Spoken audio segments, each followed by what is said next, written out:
warahmatullahi wabarakatuh. Ila hadratil habib sayyidina wa syafi'ina wa habibina wa qudwatina wa maulana Muhammadin sallallahu alaihi wasallam wa ila alihi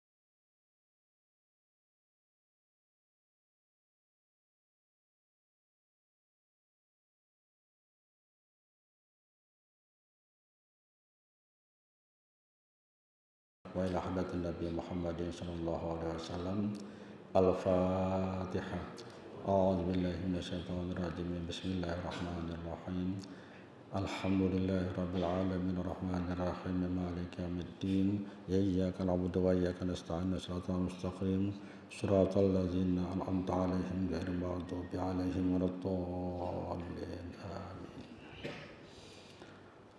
Bismillahirrahmanirrahim. Alhamdulillahi rabbil alamin wassalatu wassalamu ala asyrafil anbiya'i wa mursalin sayyidina wa nabiyyina wa maulana Muhammadin wa ala alihi wa sahbihi ajma'in.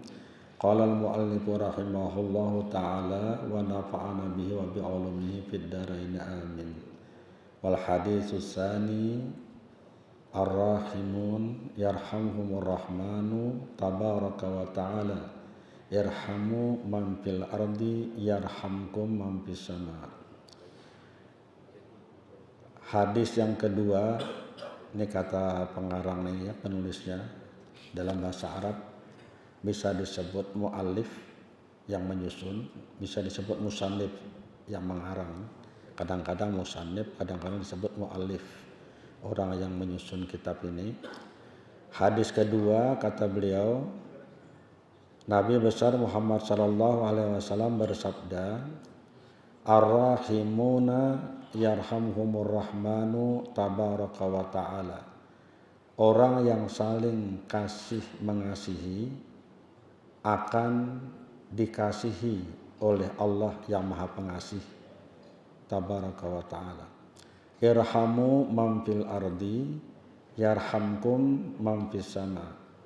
Kasih sayangilah orang-orang yang ada di bumi, maka penghuni-penghuni langit akan mengasihi sayangimu.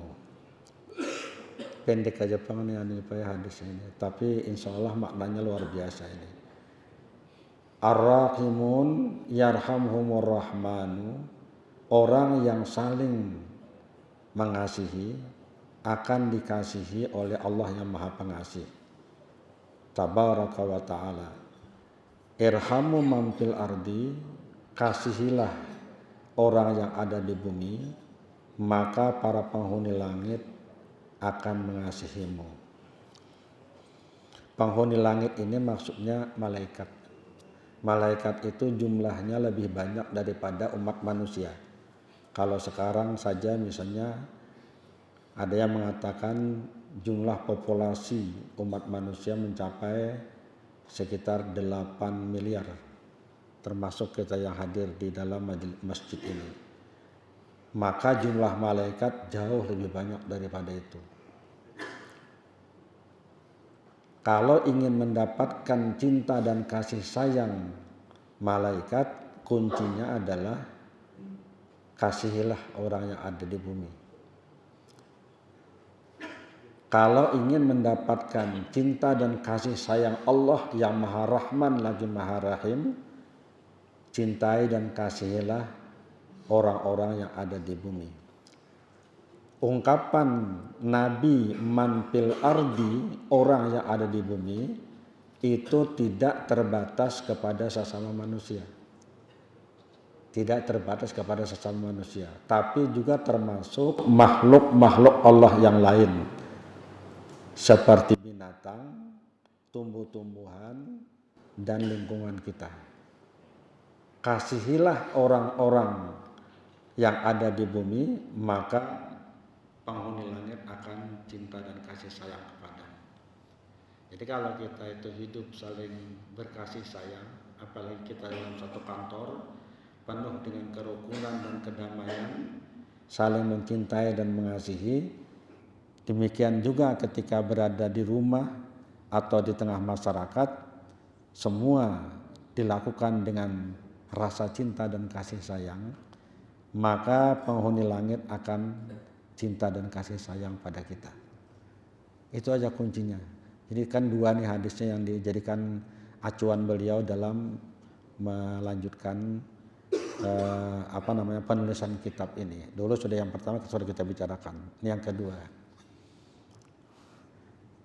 Malaikat itu bapak-bapak dan ibu-ibu, tentu semua malaikat, termasuk di dalamnya malaikat yang kita kenal, yang kadang-kadang kalau mendengar orang takut dan gemetar, misalnya malakal maut,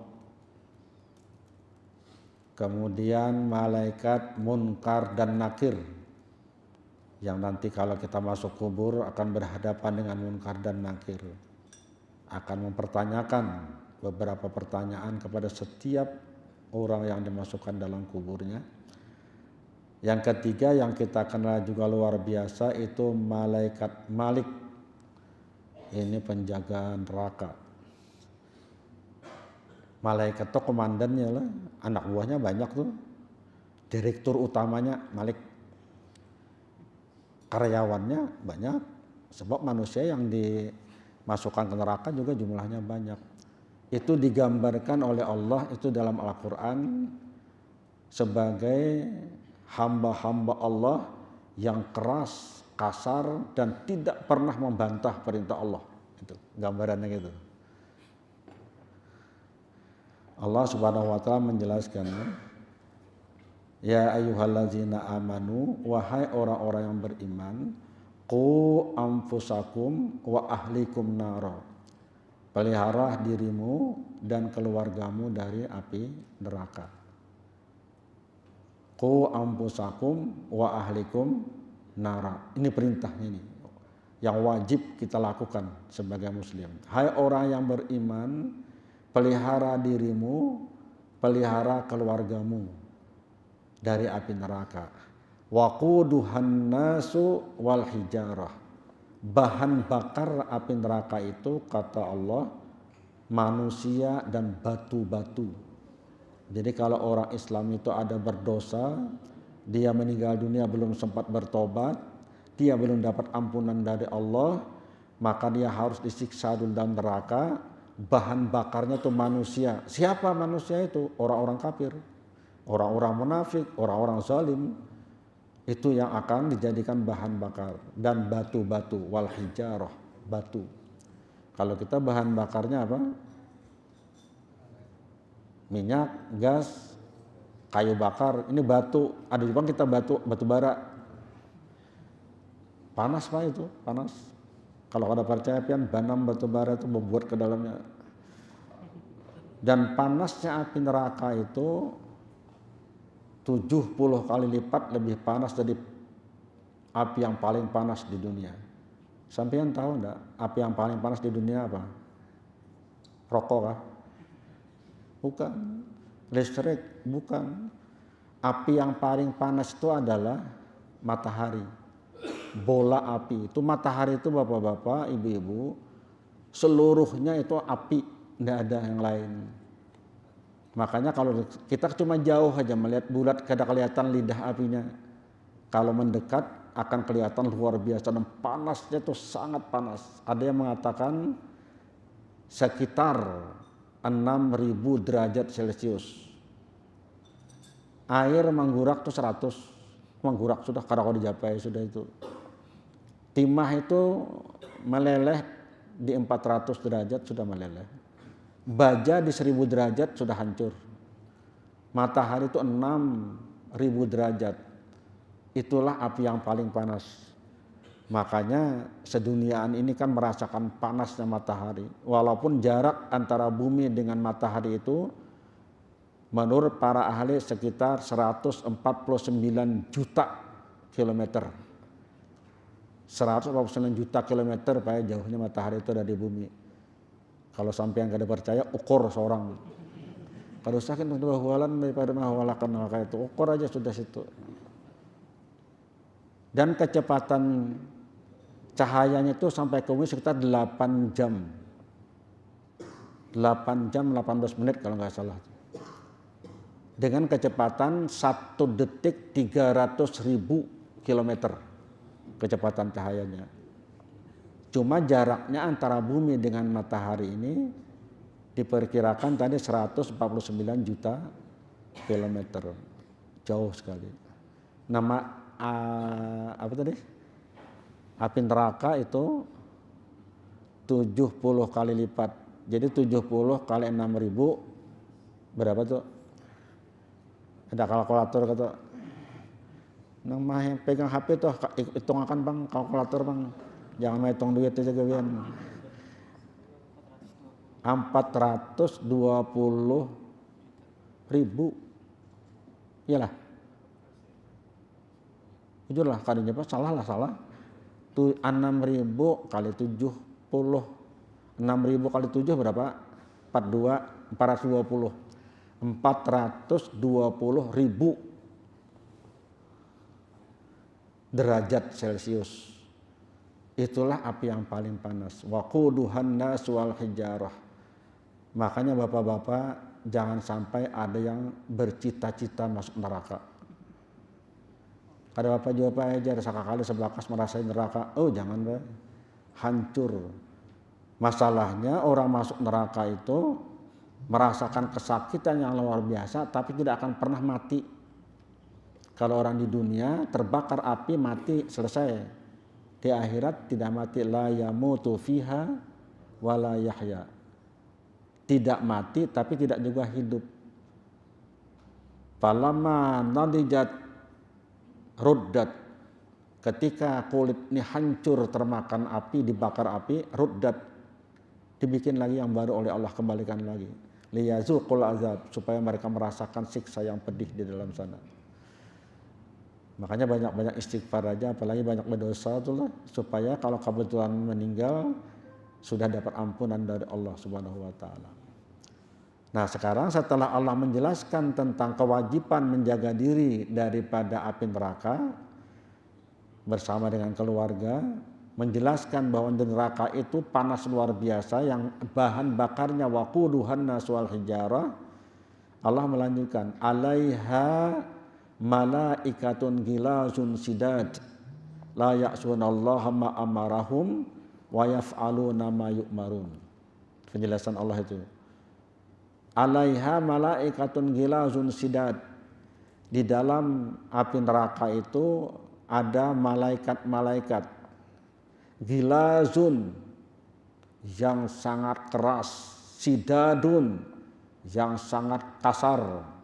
Jadi keras dan kasar di malaikat, dan konon tidak pernah tersenyum malaikat itu. Penjaga neraka itu Pak, mukanya menakutkan. Kita melihat aja udah sangat menakutkan. Tidak pernah tersenyum. Selalu merangut dan marah. Makanya nang perangutan lawan apa nyarikan itu kira-kira parak lawan malaikat yang jaga neraka itu. Makanya kita diajarkan senyum. Senyum itu adalah satu sikap yang sangat bagus. Nabi itu tabasum, tapi dilarang ketawa, terbahak-bahak. Jangan tertawa saling jaringan, apalagi sampai mengeluarkan suara, itu dilarang. Tertawalah sekedarnya, tersenyumlah yang banyak. Tapi kalau seorangan jangan bang tertawa. Dilatih senyum. Itu adalah modal yang paling besar untuk membina komunikasi antar sesama. Indahnya kehidupan bermasyarakat, suksesnya dalam perjuangan orang biasa karena banyak senyum. Nah, jadi malaikat itu la ya'sunallaha ma amarahum.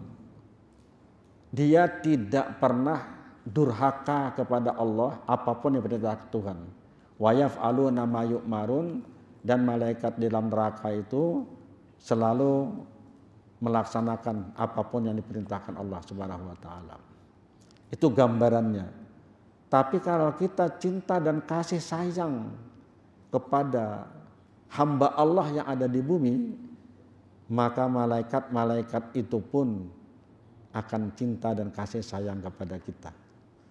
Karena Nabi mengatakan ini umum, irhamu man fil ardi yarhamkum man fis sama. Cinta dan kasih sayangilah orang yang ada di bumi, maka penghuni langit akan cinta kepadamu. Orang yang saling mencintai, mengasihi antar sesama, Kita ini saling bergaul dengan penuh rasa persaudaraan dan kasih sayang. Ar-Rahimun yarhamhumur Rahman. Orang macam ini akan dikasih sayang oleh Allah Subhanahu wa taala. Itu aja kuncinya, makanya itu yang disebut Islam itu rahmatan lil alamin. Iya nih, kita sering mendengar Islam itu rahmatan lil alamin. Agama Islam itu mengajarkan kita supaya hidup itu penuh dengan cinta kasih. Rahmat itu ya cinta kasih. Rahmat itu dari kata rahman kan, cinta kasih. Karena itulah maka berdasarkan konsep Islam semacam ini, sifat-sifat yang keras, kasar, ekstrim, radikal itu sudah tidak sesuai dengan prinsip Al-Quran. Kehidupan Nabi diliputi dengan penuh cinta dan kasih sayang. Kalau menindak orang bersalah pun dasarnya karena cinta dan kasih sayang ingin menyelamatkan orang itu dari kesalahan. Jadi bukan melakukan tindakan anarkis yang menyebabkan orang lain menderita, apalagi tanpa hak. Bagaimana ada hukuman mati kalau orang membunuh? Itu hukum Allah. Justru untuk menyelamatkan dia, supaya dia di akhirat nggak disiksa lagi. Dosa pembunuhan itu dosa yang sangat besar. Bahkan membunuh satu orang manusia, itu seakan-akan membunuh seluruh umat manusia. Tapi kalau dia sudah membunuh orang, diproses dalam proses peradilan, diponis dia hukum mati, dijalaninya, selamatlah dia. Di akhirat dia tetap dapat ampunan dari Allah Subhanahu wa taala kalau dia bertobat sebelum meninggal. Nah itu kasih sayangi orang lain. Dan ternyata penjelasannya di sini yang dimaksud menyayangi orang di bumi seperti tadi bukan hanya manusia, tapi juga binatang, hewan dan lain-lain. Bahkan bapak-bapak dalam kitab ini dijelaskan bahwa cinta kasih kepada binatang itu pun bisa membawa rahmat Allah yang sangat besar. Jadi apalagi manusia, orang menyayangi binatang, menyayangi hewan, itu bisa membawa kepada ridha dan rahmat Allah yang luar biasa. Kita ini kan kada tahu lah, mungkin bekerja yang baik, alhamdulillah cukup banyak, sholat dilaksanakan, sedekah dilakukan, puasa dilaksanakan, kegiatan ibadat dilaksanakan, nongol online dilaksanakan. Tapi kita tidak tahu dari mana di antara kegiatan kita itu yang mendapatkan poin pentingnya, utamanya dari Allah. Kita tidak tahu. Makanya ada prinsip yang diajarkan oleh Nabi, jangan sia-siakan perbuatan baik sekecil apapun. Karena kita tidak tahu di mana berkah dari Allah, di mana rahmat dari Allah, di mana ridhanya Allah. Kenapa orang kalau makan, ini ada makan kadang minum kadang, itu harus dihabiskan tuh air dalam botol itu. Nah. Pilih antara dua, diminum habis atau tidak diminum sama sekali. Jangan diminum separuh, ditinggal separuh. Itu termasuk kategori mubazir. Yang oleh Allah dikatakan dalam Al-Quran, wala tubazir tabziro. Jangan engkau mubazir, membuang-buang barang, makanan atau apapun secara sia-sia. Innal mubazirina kanu ikhwanas sayatin. Orang-orang yang suka membuang, memboros-boroskan barang apapun, itu adalah temannya setan. Wa kana syaitanu lirabbihi kafura, dan setan itu adalah kufur. Nah, lalu Nabi mengajarkan bagaimana habiskan ini. Kalau mau minum habiskan. Kalau kira-kira kada habis jangan diminum sama sekali. Makanya diukur-ukur nih kira-kira atau dibawa bulik. Karena ini sudah hak kita kalau nih. Nah, bawa bulik gitu. Makan. Kenapa Nabi mengajarkan makan tuh langis? Apa langis itu bahasa Indonesia ya Pak? Bersih piring. Jangan sampai ada masih butiran-butiran nasi di situ. Karena kata Nabi kamu tidak tahu berkah itu di mana. Satu piring nasi itu di mana yang berkahnya. Siapa tahu yang tertinggal itu. Nah itu. Ini kadang-kadang kita umrah lah. Ini Pak Haji Fajri hanya umrah. Karena banyak bandar makanan kalau takutan terlambat terdahulu orang mengaut sebanyak-banyaknya. Sekali dirasai ada cocok lawan liur. Lalu tak banyak nang sisa nang dibuang. Itu berapa ton itu Pak makanan dibuang itu. Padahal sekian juta umat manusia ini sedang kelaparan. Cocok aja Nabi itu kamu bersabda, ambillah sekadarnya. Kalau prasmanan, ambil sedikit saja, cukup kira-kira habis saja. Bila nyana nambahnya kada apa juga. Lebih baik malu menambah sampai 2 kali ketimbang kelebihan yang dimurka oleh Allah Subhanahu wa taala. Kasih sayang, bahkan sampai ke situ diajarkan. Nah, di sini dikisahkan oleh beliau tentang Imam Ghazali. Dulu pernah rasanya kita udah cerita ini. Imam Ghazali yang terkenal dengan kehebatannya, mengarang kitab sekian banyak, dan yang terkenal namanya kitab Ihya Ulumuddin. Sekarang jadi pejabat di Bangkalsel. Mana Pak Ihyanya mana? Tadi ada Pak Ihya. Ihya Ulumuddin. Tersandar kan? Luar biasa. Ketika beliau wafat, banyak sekali yang bermimpi tentang beliau. Wahai, beliau namanya Hujatul Islam lah, sampai bergelar Hujatul Islam. Wahai Imam Hujatul Islam, bagaimana perlakuan Allah kepadamu di dalam kuburmu? Beliau menjawab, alhamdulillah, aku mendapatkan perlakuan yang luar biasa. Aku merasa enak dan sangat nyaman dalam kuburku. Lalu ditanya lagi, apakah itu kau dapatkan karena amalmu yang luar biasa banyak? Apakah karena karangan-karanganmu yang sangat bermanfaat untuk masyarakat? Apakah karena ibadahmu yang luar biasa? Beliau menjawab, poinnya bukan di situ. Tetapi ketika aku sedang menulis kitab, tiba-tiba ada seekor lalat yang hinggap di tinta di ujung penaku untuk minum tinta. Hatiku terbesit rasa cinta kasih sayang padanya. Kubiarkan lalat itu meminum sepuasnya. Setelah dia terbang, bawa aku gerakan penaku untuk menulis lagi. Ternyata itulah poin Allah, cinta dan memberi rahmat kepadaku. Berapa tetes saja Pak? Tinta pulang, kada banyu teh atau kada air aqua atau kada.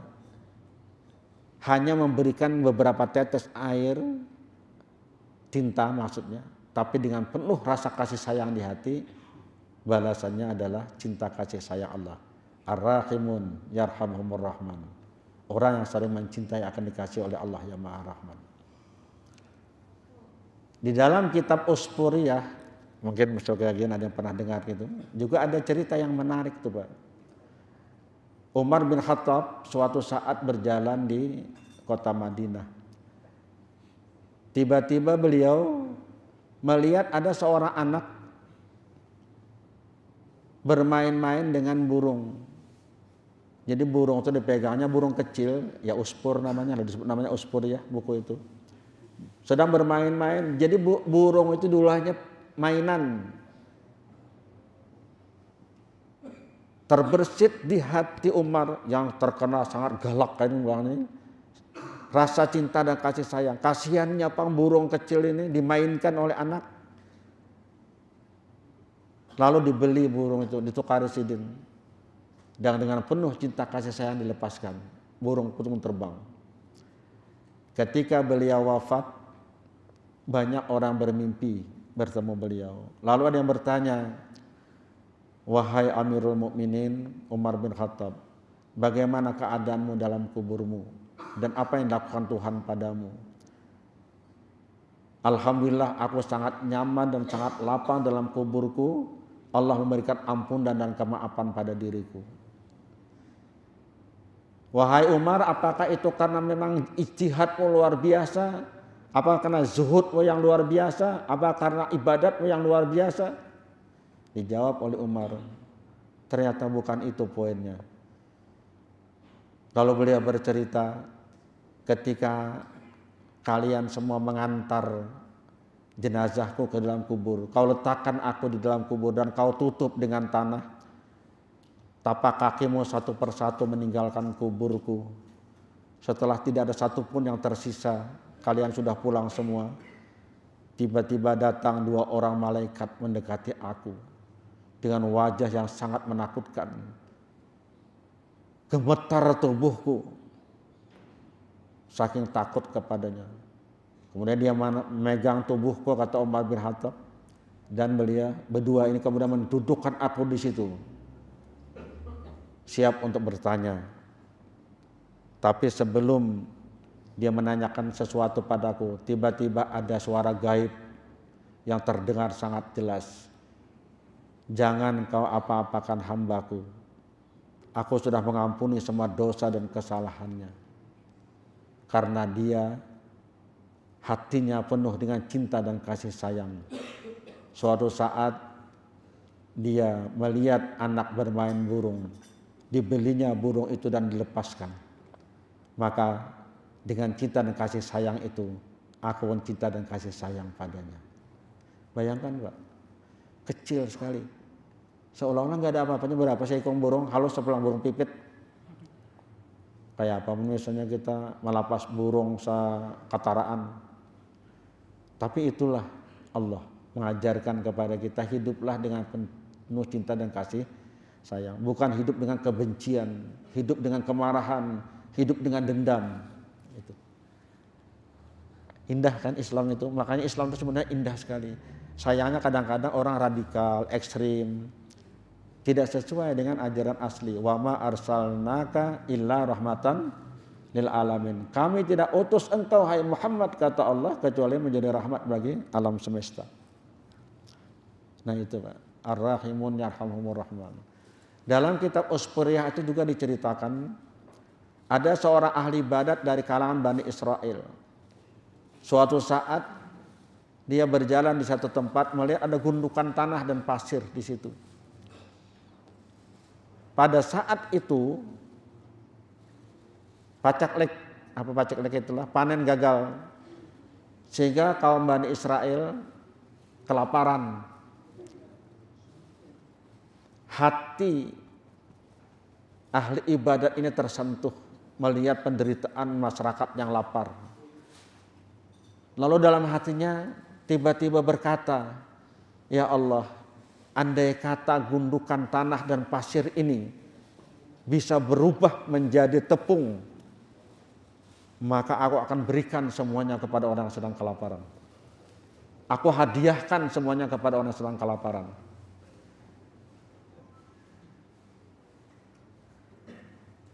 Setelah itu apa respon Allah Subhanahu wa taala kepadanya? Allah mengatakan kepada salah seorang nabinya, sampaikan wahai Rasulku kepada orang yang bersangkutan ahli ibadat itu, bahwa aku memberikan balasan sebesar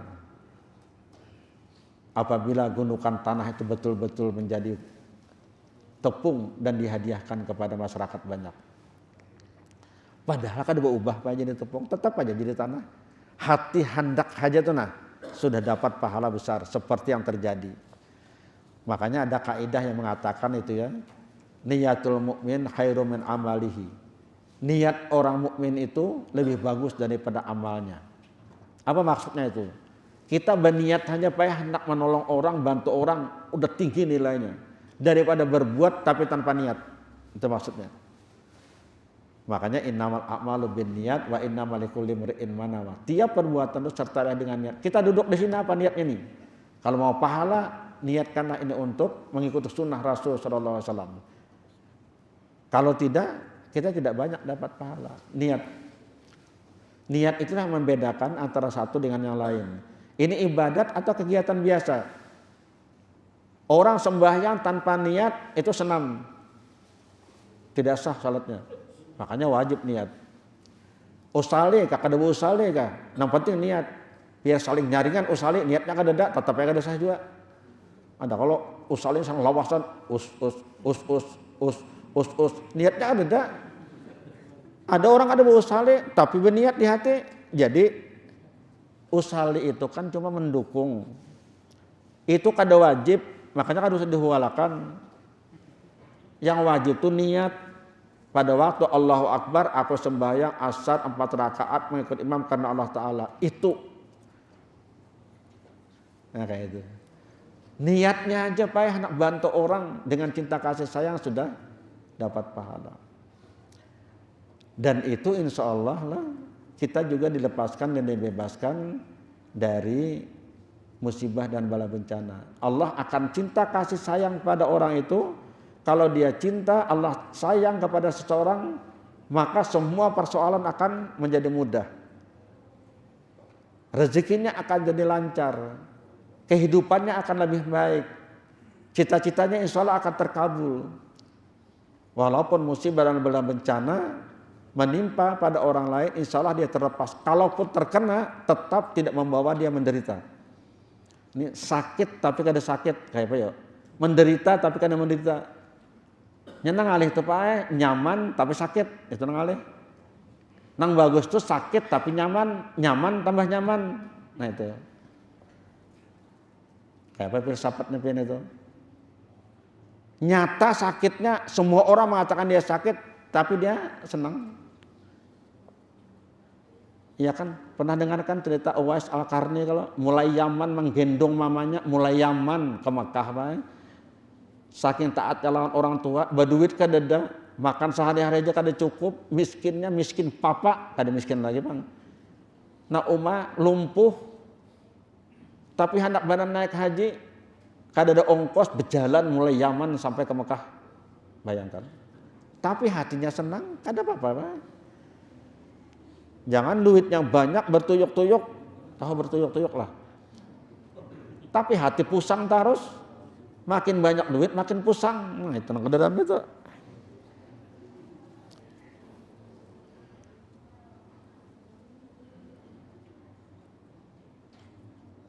Orang yang sudah bercinta kasih sayang tidak akan takut walaupun ada ancaman-ancaman macam-macam. Termasuk ini ada ancaman apa aja kita nih cagar mega apa adanya? Megatrust. Apa itu? Gempa bumi yang bahkan berpotensi tsunami jar. Cuma udah lihat gambarnya kan kita buat Pang Banjar. Alhamdulillah di pesisiran aja mulai Sumatera tuh sepanjangan pokoknya lautan India itu lawan Pasifik. Tinggal nunggu waktu lagi jar. Indonesia terancam nih. Ya kalau orang yang Ar-Rahim Ar-Rahman insyaallah diselamatkan Allah Taala. Nah yang kedua ada juga nih mengatakan kalau pada hari Rabu terakhir bulan Safar itu akan ada diturunkan bala bencana 320.000 macam bala bencana diturunkan pada hari Rabu terakhir bulan Safar. Nah Rabu terakhir itu Pak ya, Rabu depan nih tanggal 4. Ada yang mengatakan itu dan banyak bukan satu orang. Walaupun ini masih jadi perdebatan khilafiyah ya, karena tidak ada hadis yang kuat mendukung. Lalu dinamai Rebo apa? Arba Mustamir. Kalau orang Jawa apa tuh? Rebo apa mana orang Jawa nih? Ada ngarannya di Jawa tuh. Arba itu Rabu, mustamir itu artinya berkelanjutan, istimrar itu apa nih terus. Jadi artinya musibah itu diturunkan itu akan terus mulai Rabu itu kada bebanakan lagi. Maka terjadilah musibah di mana-mana. Dari mana asalnya kata-kata arba mustamir itu? Setelah ditelusuri bapak-bapak, ibu-ibu, itu ternyata bersumber dari ayat Al-Quran yang menceritakan tentang satu kaum namanya kaum Ad. Kaum Ad ini sudah dihapuskan, dihancurkan, sudah dimusnahkan oleh Allah. Ini termasuk kelompok yang dimusnahkan oleh Allah di muka bumi. Nabinya Nabi Hud. Nabi Hud diajak oleh Nabi Hud supaya jangan menyembah berhala, hanya menyembah Tuhan saja satu-satunya, menyembah Allah. Mereka membangkang, mereka mendustakan semua yang dikatakan Nabi Hud, termasuk ancaman-ancaman dari Allah kalau mereka tidak beriman. Mereka itu tidak mau beriman. Akhirnya Allah turunkan azab di dunia juga. Bentuk azabnya itu adalah angin yang sangat keras dan kencang dengan udara yang teramat dingin. Ini apa ya, bila dingin saja, kada angin kurang. Tapi kalau dingin dan ada anginnya, ini nanti di Mekah musim dingin, Madinah musim dingin merasa itu. Kalau musim dingin, Pak, keluar dari hotel menuju masjid, jangankan anginnya kencang, berhembus sepoi-sepoi dingin aja. Apalagi sepoi-sepoi basah, ada basah dingin aja. Rasa menusuk ke dalam telinga. Makanya diajarkan kayaknya bisa ditutupin. Nah, bila keluar ke masjid tuh, nih jangan sampai telinga. Dan itu dihembuskan oleh Allah kepada kaum Ad sehingga mereka mati semua. Berapa lama? 1 minggu. Nah itulah yang disebut mustamir. Dimulainya hari Rabu sampai Rabu berikut, hari Kamis. Itu tercantum misalnya ini saya catat di dalam surah Al-Qamar ayat 18-19. Allah berfirman, A'udzubillahi minasyaitonirrajim, Bismillahirrahmanirrahim. Kazzabat adun fakaifa kana azabi wa nuzur. Inna arsalna alaihim rihan sarsaran fi yaumin nahsin mustamir. Nah, ada kata-kata mustamir itu. Kazzabat adun fakaifa kana azabi wa nuzur. Orang-orang kaum Ad itu mendustakan tentang apa yang dikatakan oleh Nabi Hud. Fakaifa kana azabi wa nuzur. Mereka akan lihat betapa dahsyatnya azab kami dan ancaman-ancaman kami. Inna arsalna alaihim rihan sarsaran fi yaumin nahsin mustamir. Sesungguhnya kami meniupkan, mengutus kepada mereka rihan sarsaran, angin yang sangat kencang dan sangat dingin. Kapan disampaikan Allah? Fi yaumin mustamir, pada hari mustamir. Itulah hari Rabu mustamir. Disebutlah namanya Arba mustamir. Jadi kisahnya sebenarnya kisah Nabi Hud, kisah kaum Ad. Di dalam ayat yang lain disebutkan oleh Allah Subhanahu wa taala pada surah Al-Haqqah ayat 6 dan 7. A'udzubillahi minasyaitonirrajim. Bismillahirrahmanirrahim. Wa amma adun fa uhliku birihin sarsarin atiyah. Dan adapun kaum Ad itu maka dibinasakan birihin sarsarin atiyah, dengan angin yang sangat kencang dan teramat dingin. Sakharaha lahum, saya ulangi, sakharaha alaihim, ditimpakan kepada mereka sab'a layalin, sab'a itu 7 layalin malam, 7 malam, wasamaniyata ayyamin husuma, dan 8 hari secara terus menerus. Di sini husuma namanya, di sebelahnya mustamir. Jadi 7 malam 8 hari Pak, ada pemandakan, ditiupkan angin kencang dan sangat dingin. Fataral qauma fiha sar'a, maka kau lihatlah kaum itu sar'a, mati bergelimpangan. Ka'annahum a'jazu nakhlin khawiyah, seakan-akan mereka itu batang pohon korma yang sudah lapuk. Sudah apa artinya lapuk itu apa namanya? Rabah. Habis baik mati. Jadi ini kaum yang sudah dilenyapkan oleh Allah Subhanahu wa taala. Nah, itulah asal mula kenapa Arba itu disebut Arba mustamir, karena kebetulan kejadiannya itu pada hari Rabu. Oleh karena itu maka ada yang menerima, ada yang tidak ya nih. Sebagian untuk ihtiyat, hati-hati, lalu memanfaatkan hari itu untuk yang pertama minta perlindungan kepada Allah Subhanahu wa taala jangan kena musibah seperti musibahnya kaum Ad. Antara lain dengan membaca surah Yasin Ketika sampai kalimat salamun qaulam mir rabbir rahim dibaca 313 kali. Bagi anak membaca silakan nang kada usah bahwalan. Itu aja, jadi kadang alih kita.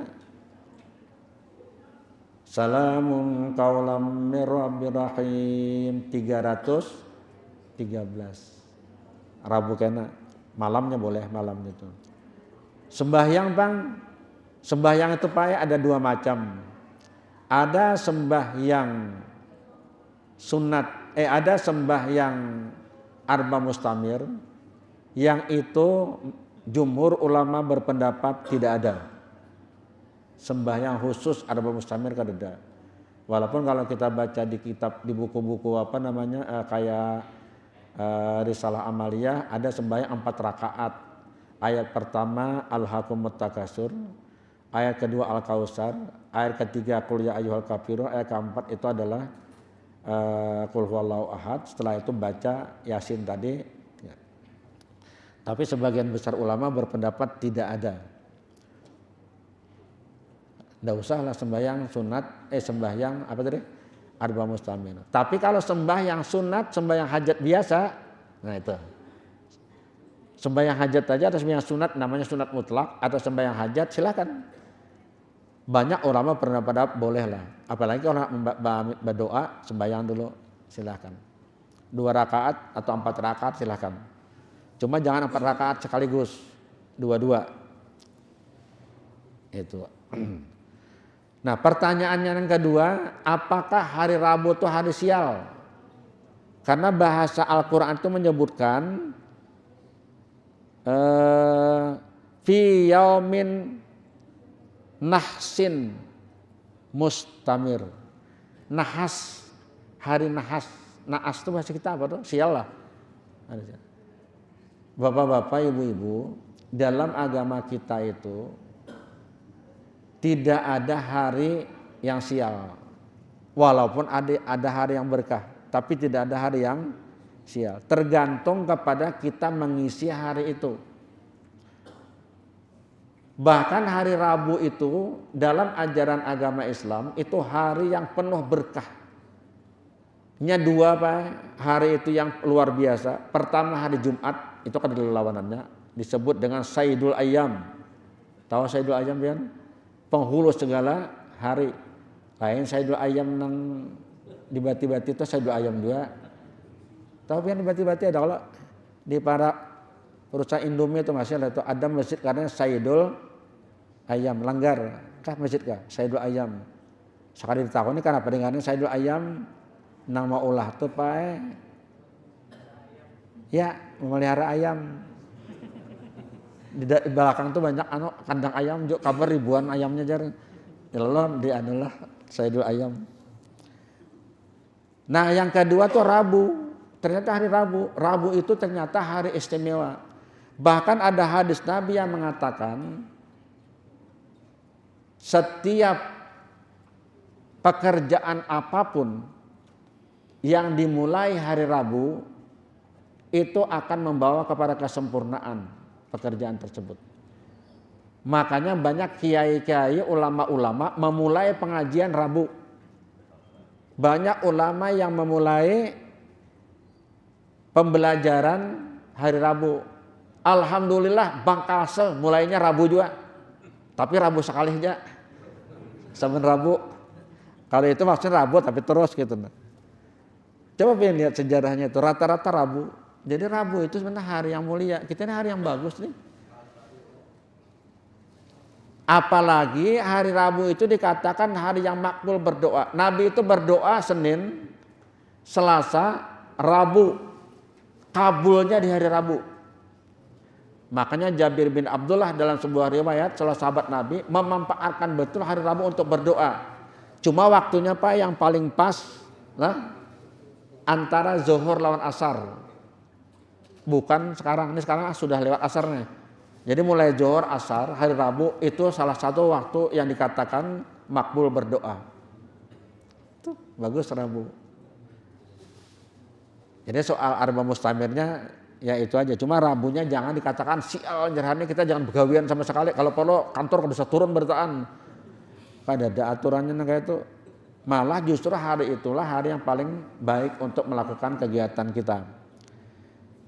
Dalam sebuah hadis dikatakan Allah menciptakan tanah di hari Sabtu dan menciptakan cahaya di hari Rabu. Rabu itu penciptaan cahaya. Berarti luar biasa lah.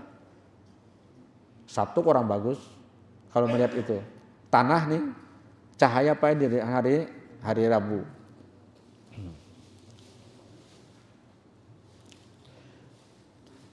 Tapi setelah kita pelajari baik-baik lah, ternyata memang begini. Hari Rabu itu sangat bagus untuk umat Islam, tetapi buruk untuk orang kafir. Nah ternyata itu Pak. Qarun ditenggelamkan Allah bersama harta kekayaannya ke bumi, itu hari Rabu. Fir'aun ditenggelamkan Allah ke dalam Laut Merah, Rabu. Kejadian-kejadian besar termasuk Raja Namrud diwafatkan Tuhan hari Rabu. Jadi yang kafir-kafir yang kada baik-baiknya itu. Tapi yang baik-baiknya itu pada hari Rabu itu adalah umat Islam. Jadi jangan pernah mengatakan bahwa Rabu adalah hari yang sial. Bagi umat Islam tidak ada hari yang sial. Yang ada adalah isinya, tergantung kita. Allah berfirman dalam sebuah hadis qudsi, ana inda zanni abdi bi. Sesungguhnya aku tergantung kepada prasangka hambaku. Kalau dia sangka aku baik, akan kuperlakukan baik. Kalau dia menyangka aku buruk, aku perlakukan dia buruk. Ya mudah-mudahan Allah Subhanahu wa taala selalu memberikan rahmat-Nya, taufik dan hidayah pada kita semua. Kajian ini walaupun sedikit tapi siapa tahu Allah bukakan hidayah pada kita, maka kita bisa menjadi hamba yang salihin dan muttaqin, hamba yang syakirin. Ala hadin niyah wa likulli niyatin salihah wa ila hadratin Nabi Muhammadin sallallahu alaihi wasallam. Al-Fatihah. A'udzu billahi minasyaitonir rajim. Bismillahirrahmanirrahim. Alhamdulillahi rabbil alamin arrahmanir rahim maliki yaumiddin. Iyyaka na'budu wa iyyaka nasta'in. Shiratal mustaqim. Shiratal ladzina an'amta 'alaihim ghairil maghdubi 'alaihim waladdallin. Amin. Amin ya rabbal alamin. Bismillahirrahmanirrahim. Alhamdulillah rabbil alamin. Allahumma salli wa sallim wa barik ala asyrafil anbiya'i wa mursalin sayyidina wa nabiyyina wa maulana Muhammadin wa ala alihi wa sahbihi ajma'in. Allahumma ighfir lana wa li walidina warhamhum kama rabbana shighara wa li jami'al muslimina wal muslimat wa mu'minina wal mu'minat al ahya'i minhum wal amwat bi rahmatika ya arhamar rahimin. Allahumma anfa'na bima 'allamtana wa 'allimna ma yanfa'una wa zidna ilma. Allahumma akhrujna min zulumatil wahmi wa akrimna bi nuril fahmi waftahna abwabal ilmi wa zaina bil akhlaqil hasanah wa hamdi bi rahmatika ya arhamar rahimin. Rabbana atina fid dunya hasanatan wa fil akhirati hasanatan wa qina adzabannar. Wa sallallahu ala khalaqi sayyidina Muhammad wa ala alihi wa sahbihi ajma'in. Subhana rabbika rabbil izzati amma yasifun wa salamun ala mursalin walhamdulillahi rabbil alamin. Assalamualaikum warahmatullahi wabarakatuh.